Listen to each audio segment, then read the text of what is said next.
Hello everyone, this is Direwolf20 and welcome to episode 115 of Direwolf20's Let's Play series. I'm logged in today, getting ready to work on something. Last episode, we embarked on an adventure. That adventure is called Infinite Nether Stars. Well, relatively infinite. We could say automated Nether Stars. Yeah, you could say automated Nether Stars. It's this crazy contraption back here. So if you missed last episode, you missed automating Nether Stars from start to finish. Basically, it works like this. If I have less than 10 Nether Stars in my AE system, like if I come over here and ask for Nether Stars, boom.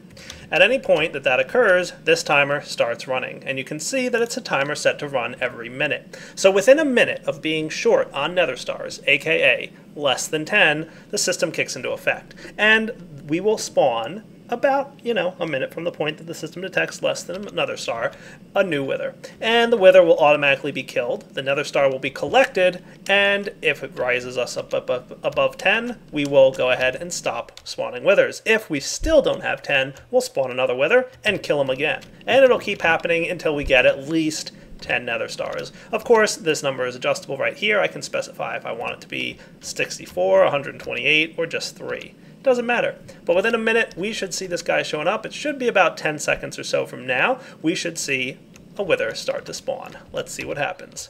So any moment now, we'll have withers spawning inside this room. Maybe I shouldn't be standing here? I'll be fine. Go, withers, go. There we go. Nice. Uh-oh, there's the wither. And he's got the Otodex hat. No! Running away from the wither. The wither's going to get spawned and automatically killed. Just like so. Boom. And you can see him taking damage. He tries to fight it, but there's nothing he can do. The wither is doomed. As soon as he dies, if we come outside here, we'll note that the wither star is going to be sucked back through the back of this room and straight into the vacuum hopper. We'll notice it occur right about now. There they go. Thank you. Vacuum hopper's got the nether star. And now, as we can see, we're getting ready to spawn another wither here. It'll happen in about 15 seconds. But if I were to insert I can do it through my blue bag just so you guys can see. Nether stars into the system. Boom. Automatically, it stops the timer and no more withers will spawn. Today's episode, we'll be using those nether stars. So how do we want to use them? Well, remember I set up a while ago a nether star generator. Things have changed a little bit, and I want to go ahead and use this thing for all kinds of crazy purposes.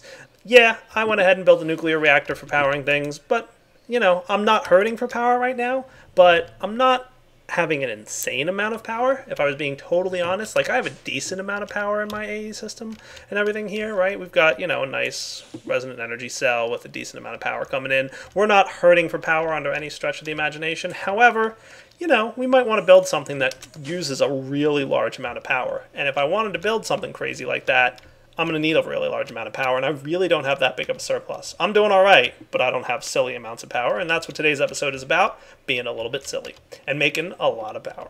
So let's go ahead and decide where I'm going to build this thing. I might want to build it just right next door.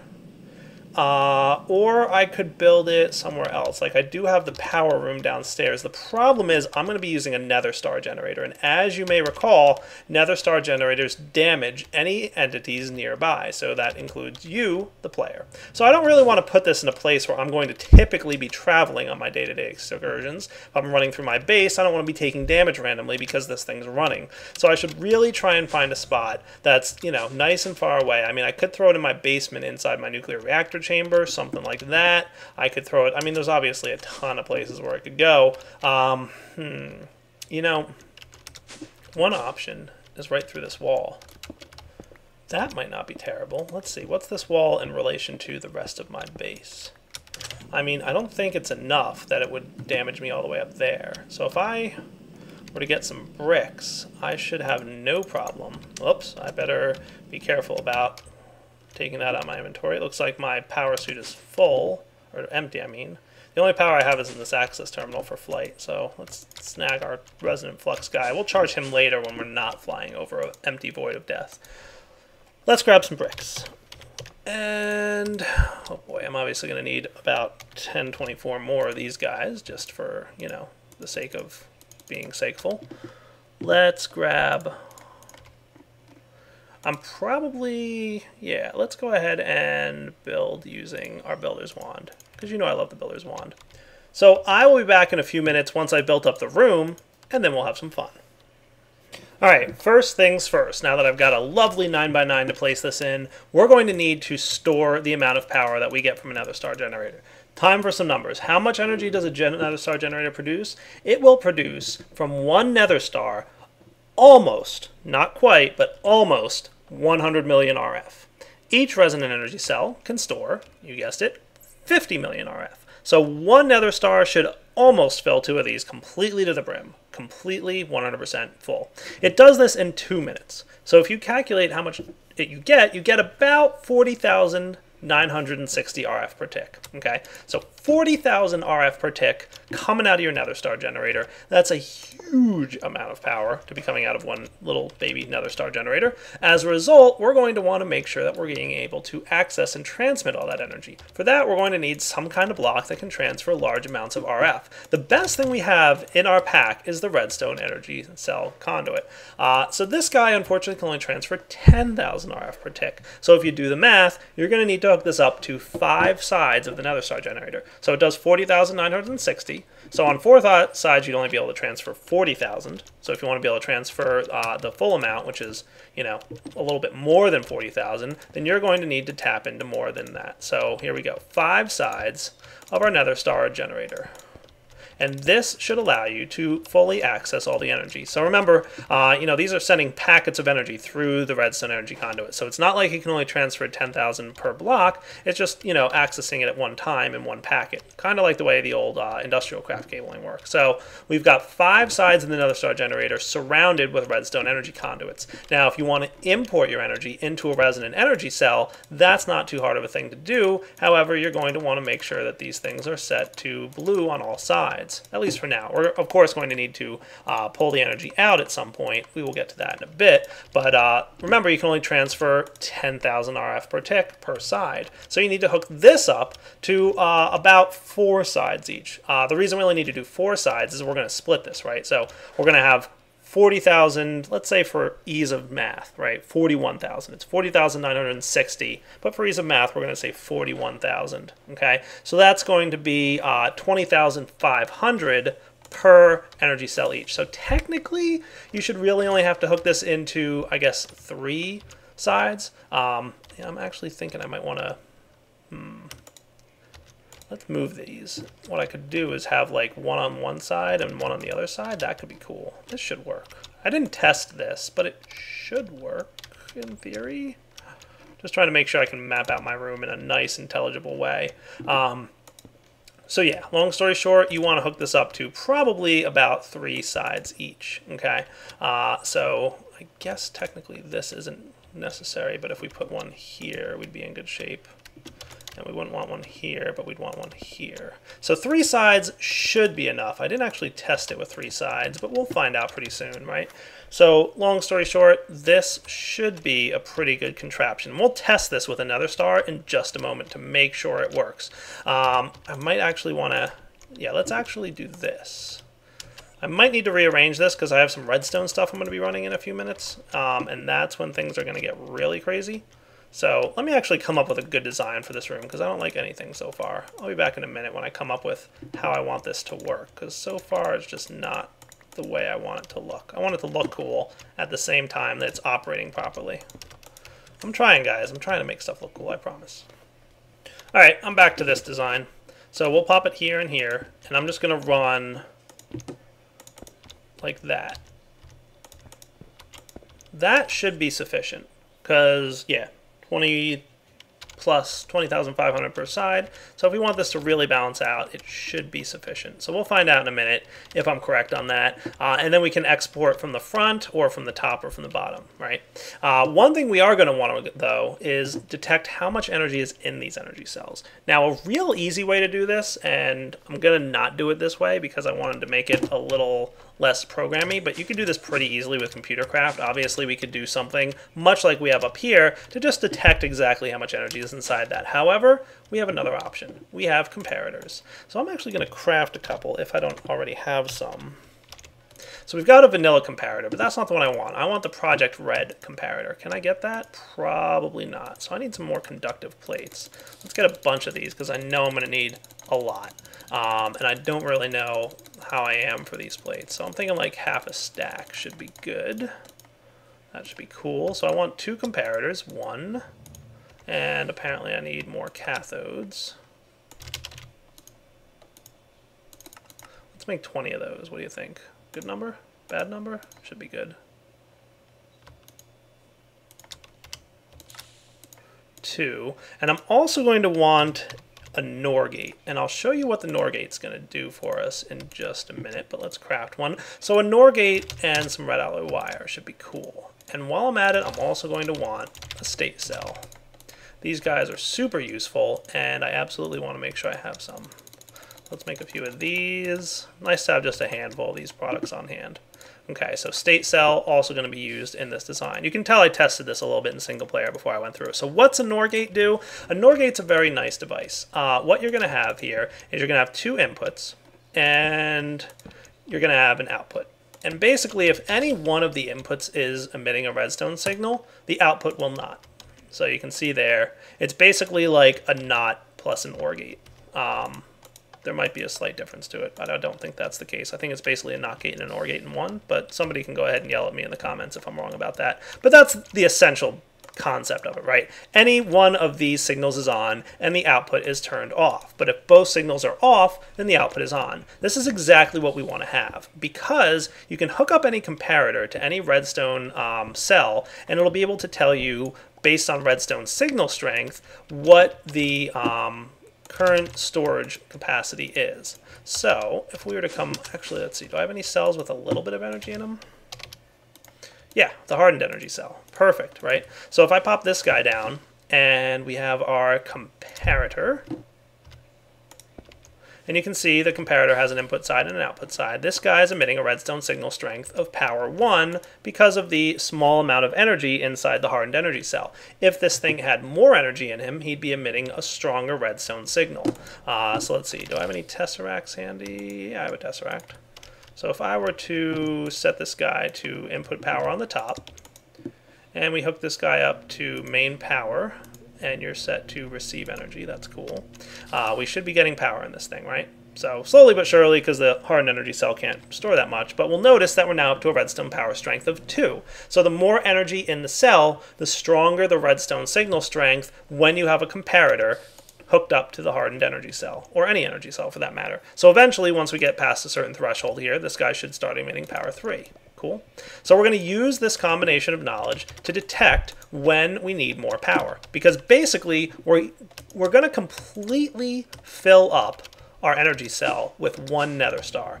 Both of these will be almost completely full when this thing kicks into gear. So we want them to be pretty much completely empty before we kick another nether star into there. So that's what this design is going to be built around. We want the comparator to figure out when to go ahead and start running more power. So there's a couple ways we could do this. I might want this guy, and I want to make sure I have my screwdriver on handy, because I'm definitely probably maybe going to need him, and I've got him. Good. So let's do this. Let's grab these things here and put them up like that. Does that sound cool?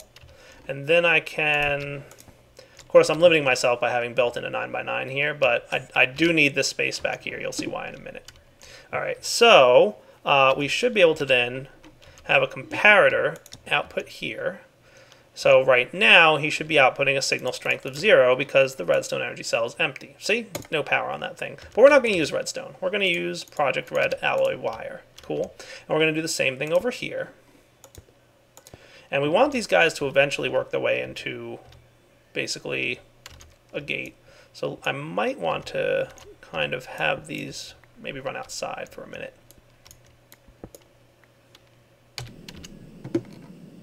Because we want them to come together, and there's just not room inside the room for that to happen.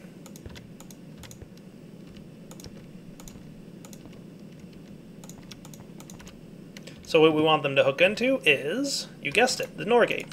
So what this will do is the NOR gate, we want to output a redstone signal in the event that they are both off.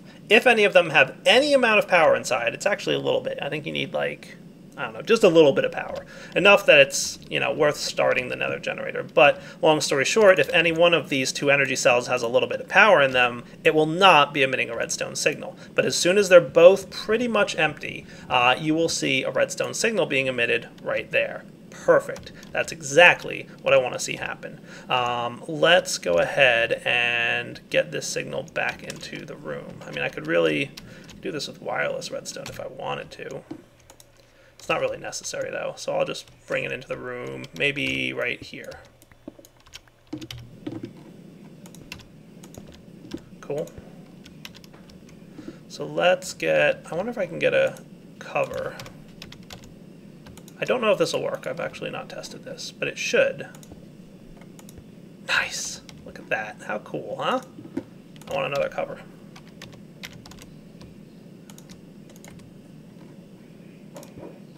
That is awesome that that works at all. Just want to let you guys know that.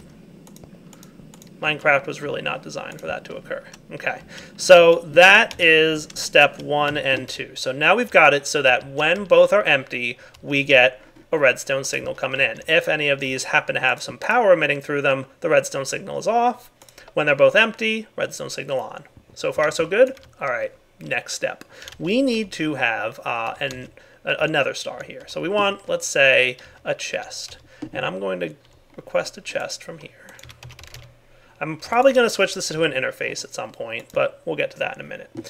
So the chest's job is to store nether stars. So how are we for nether stars at the moment? I'm just going to snag 1, and I'm going to pop him in there.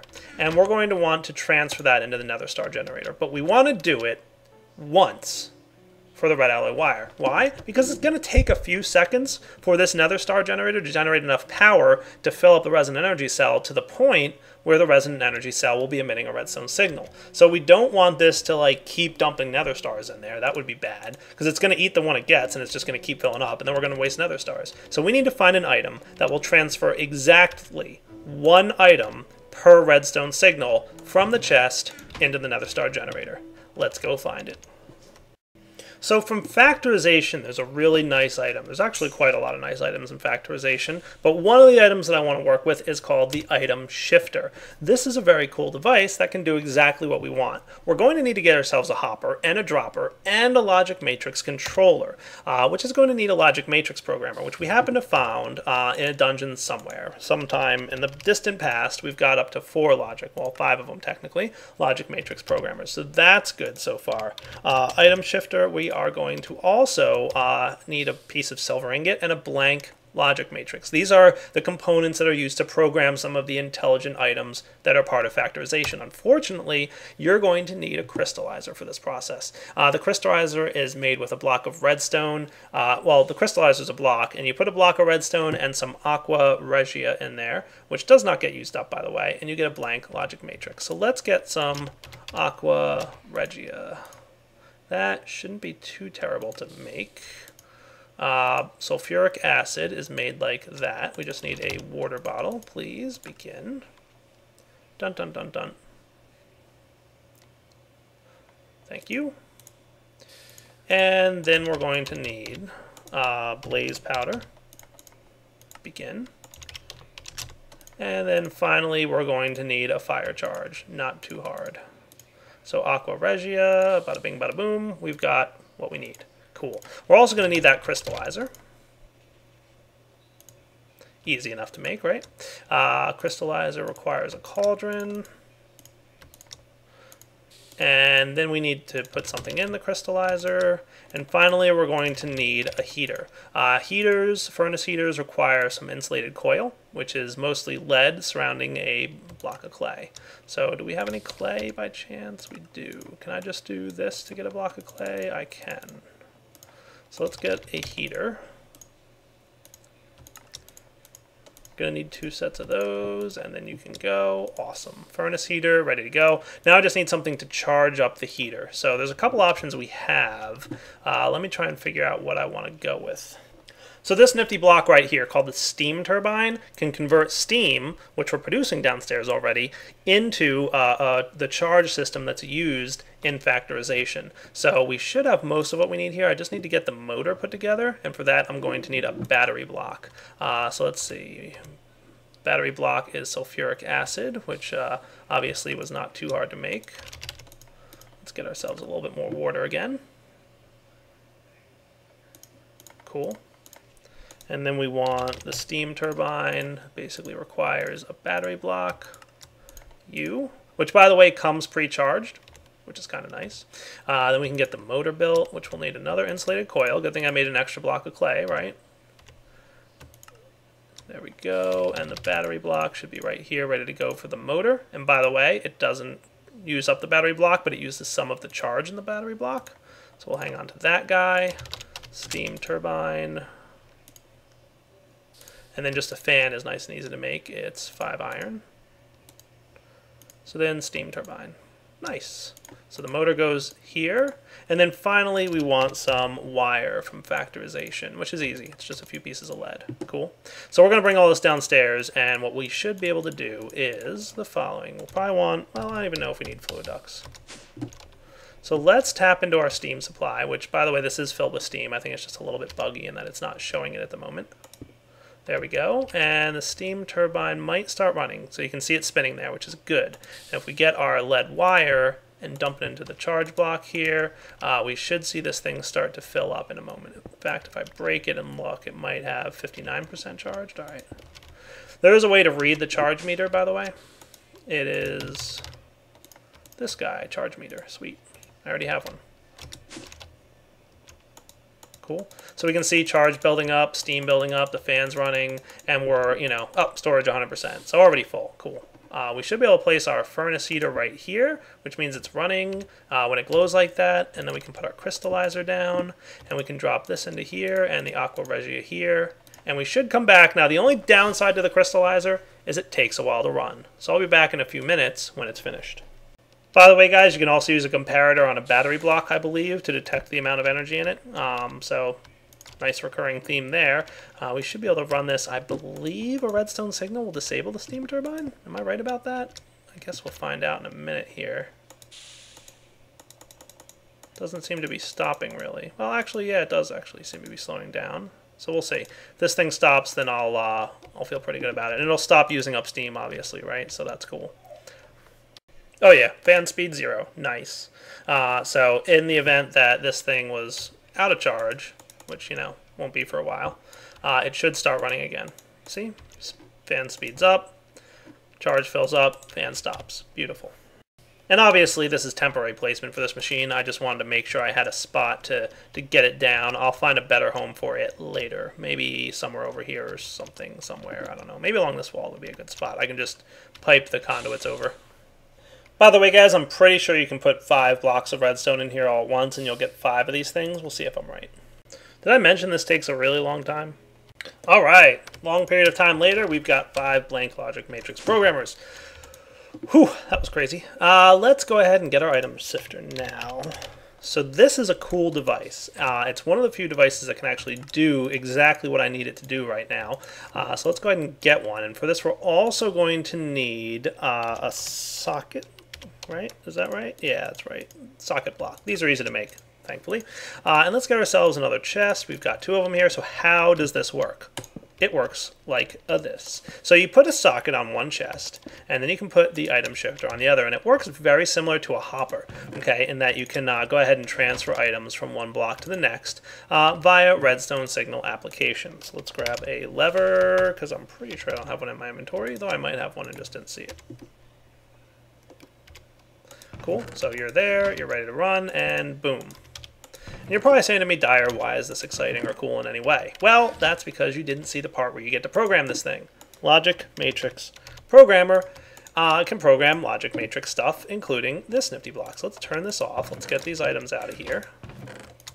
And right-click on this block, and whoa, now we've got an interface. So what can we do? We can export from back, or we can import to back. So we can toggle the direction that this thing flows. So either have it pull this way or go that way. We're going to keep it at export from back, because we still want items to flow from here into here. And we can transfer mode stream single item. So in this case, we're just going to constantly stream a single item. But I'm going to switch that to pulse exact amount. Okay, or I could switch it to pulse some amount, but we're going to do an exact amount. We want to do an exact amount of 1, and we can target the slot where it lands. So for now, I'm going to leave it at any slot, but if I wanted to land in slot 9, that would also be an option. So now when I apply a redstone signal, 1 exact item will land in slot 9, no more. So as long as this redstone signal is applied, it will not send another item in there. Okay, if I turn it off, still no new item. If I turn it on, boom, it sends another item. So for every redstone signal, we're guaranteed exactly 1 item to be transferred. And that, my friends, is what we want to do today. We want to make sure that 1 nether star is transferred into the nether star generator as soon as a redstone signal is applied to this block. And that's what we're going to do right now. By the way, while I was waiting off camera, I did go ahead and set up an ME interface back here. Ta-da! Set to export nether stars. Sweet. I want to go check on it real quick because I'm not sure if it's done or not. It might be. Hey, why didn't you form a wither? That's silly of you. I set this guy to make me a few more wither skeleton skulls and stars and such, but I don't know why it felt like it didn't need to spawn a wither there, but I'll troubleshoot that later. For now, this guy should be... Oh, there we go. Cool. There it is. All right, back to making withers. I wanted it to keep, I think 15 is what I asked for. So how many stars do we have at the moment? We're at 11. Okay, so it should be making a few more for us. We'll let that thing run automatically and kind of keep an eye on stuff. So far, it seems to be working all right. So anyway, let's get the item shifter here and here. So you to you. Ouch. Right. So the nether star thing is running. That's not what we want to have happen at all. Because you are set to stream items.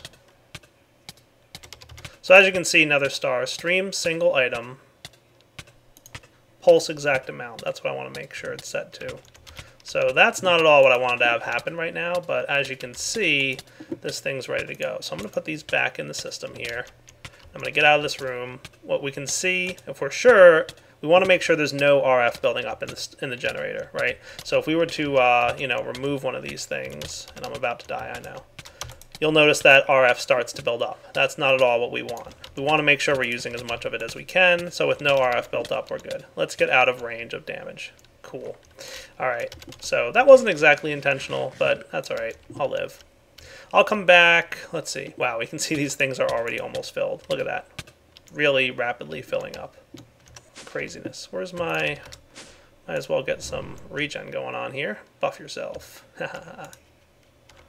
Nice. Lots of regen. And other buffs, for that matter. So we can see this thing is running still. That's good. We've got about 30 seconds left for it to run, and we've got a good amount of power in both of these things. It is distributing properly, and what we should wind up with, like I said in the end, a really nice amount. So let's heal ourselves up a bit.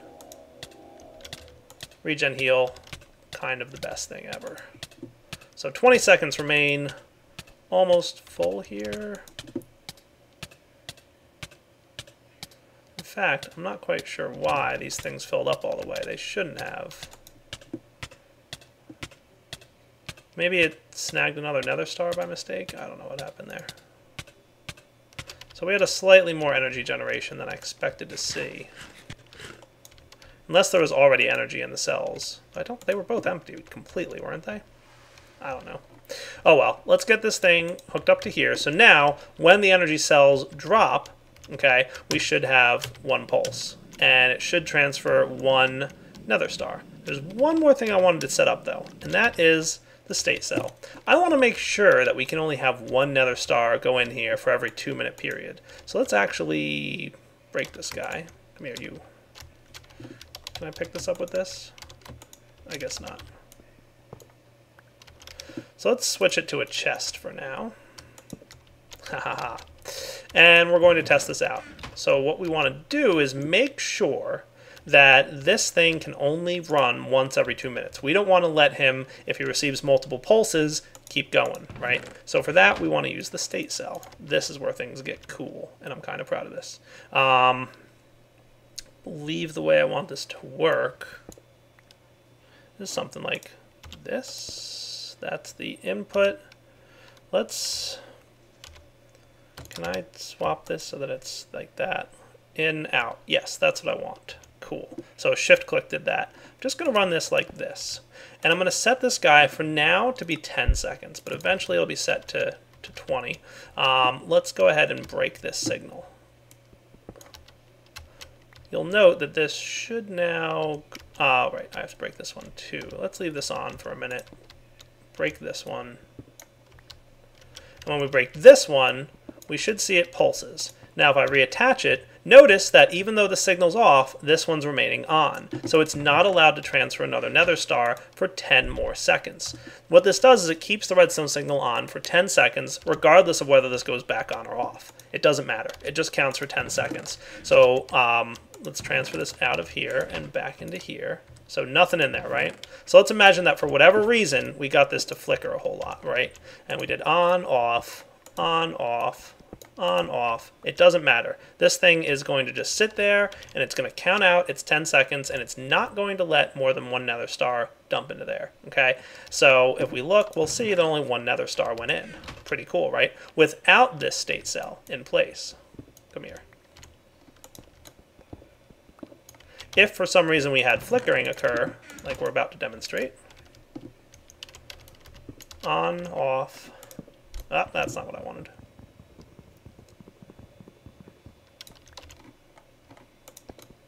On, off, we would have 3 nether stars in there. Totally not what we want to have happen. So the state cell maintains the state of the system and ensures that it does what we want it to do. Pretty cool, right? So shift click to get that back around there, and we'll just keep this thing on and running like that. So this is continually left on for whatever duration we set here. We're going to set it to 120 seconds, right? I'm actually going to set it to 125 seconds, because remember, it's 2 minutes for the generator to run, right? So we'll flick this on and off a few more times. And what we have now is a 2-minute delay before we're allowed to transfer another nether star. Beautiful. That's what I want to see. So let's hook these wires up again. Like I said, not entirely sure why we got a little bit more power than I expected to, but I'm not going to worry about it too much. It was slightly more energy than I expected. And I guess you can't complain about having too much energy, right? So for now, I think we've pretty much completely automated this room. In the event that both of these energy cells get empty enough to not emit a redstone signal through the comparator, they're going to activate the state cell, which will trigger a 2-minute countdown, at which point it will also send a signal to the item shifter, transferring a nether star into the nether star generator. That guy will not be allowed to send another nether star for 2 minutes as a result of the state cell. That should completely refill our energy cells, and we should have an awesome amount of power generated in 2 minutes flat. And we've also got automated nether stars. And again, for some reason, my wither didn't spawn this time, but I'm going to fix that. I think just throwing a few more speed upgrades in here ought to sort that out. It'll allow it so that it can build multiple stuff at a time. That should be a little bit better for us. Cool. So let's just wait for a second here. And then, unfortunately, guys, I think we've hit the old wrapping up point for the episode. So I'm actually going to clear this out entirely if I can before... There we go. Everything will get sucked into there. This should do all 4 pieces at once. What I'm assuming was happening was like the thing wasn't left on long enough and it was only building 2. That should stabilize it so it's no longer possible for it to not work as well as it should. Alright guys, Darwell20 signing off. Hope you enjoyed the episode. Completely automated from start to finish. Nether star creation and nether star power. Next episode, maybe we'll figure out what we're going to do with all this crazy power. Alright guys, take it easy.